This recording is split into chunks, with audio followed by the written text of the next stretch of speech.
में बदलो चाहे खून को खून चाहिए मांग कुछ बना मन बदलो चाहे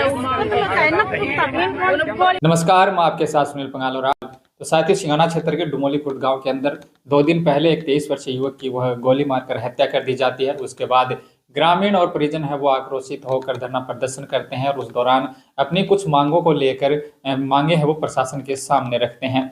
उस दौरान कुछ मांगों पर सहमति बनती है और एक जो मुख्य मांग थी कि आरोपी उसको जल्द से जल्द गिरफ्तार किया जाए।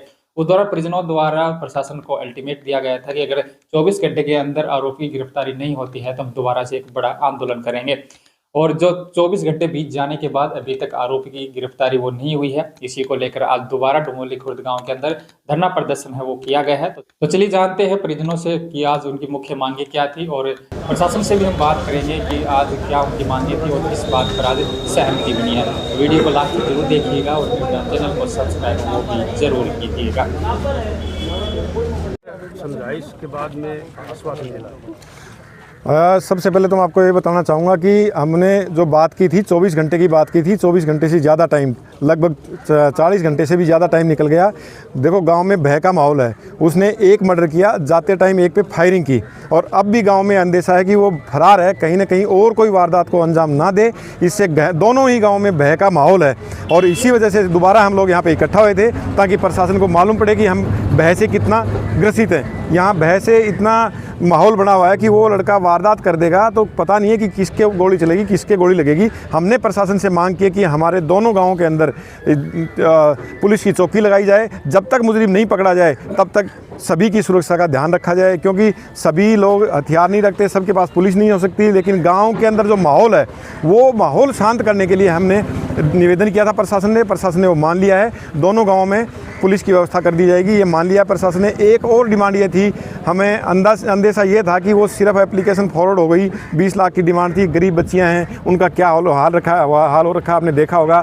उनके लिए भी हमारा निवेदन कि जल्दी से जल्दी वो आर्थिक सहायता है वो दिलवाई जाए, उसकी प्रक्रिया जितनी जल्दी हो सके वो करवाई जाए। ये भी हमारी दोनों प्रमुख मांगें थी। इसकी वजह से हम दोबारा यहाँ पे इकट्ठा हुए थे। दोनों ही मांगों के लिए प्रशासन ने हमें आश्वस्त किया है कि दोनों पे तुरंत प्रभाव से हम कार्रवाई में लगे हुए हैं। टीमें गठित की हुई हैं उसके लिए। और जो मुआवजे का है उसके लिए पटवारी की रिपोर्ट अभी 2 घंटे के अंदर ये बोल रहे हैं कि हम पटवारी की और गिरदावर की जो भी रिपोर्टें हैं, मेडिकल से संबंधित जो भी रिपोर्टें हैं, इकट्ठा करके हम भिजवा देंगे जल्दी से जल्दी और वहाँ से जल्दी हम मुआवजा दिलवाने की कोशिश करेंगे। धन्यवाद।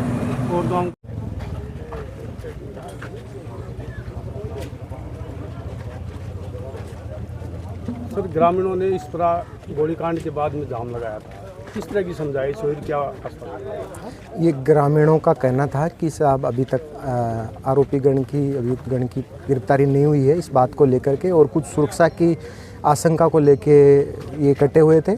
ग्रामीणों से समझाइश की है और मुलजिमों की जल्दी गिरफ्तारी का आश्वासन दिया है। टीमें पूर्व में ही लगी हुई है और पूरे ज़िले की स्पेशल टीम्स 6-7 टीम्स का गठन किया हुआ है। हम जल्द से जल्द आरोपी गण की गिरफ्तारी भी करेंगे।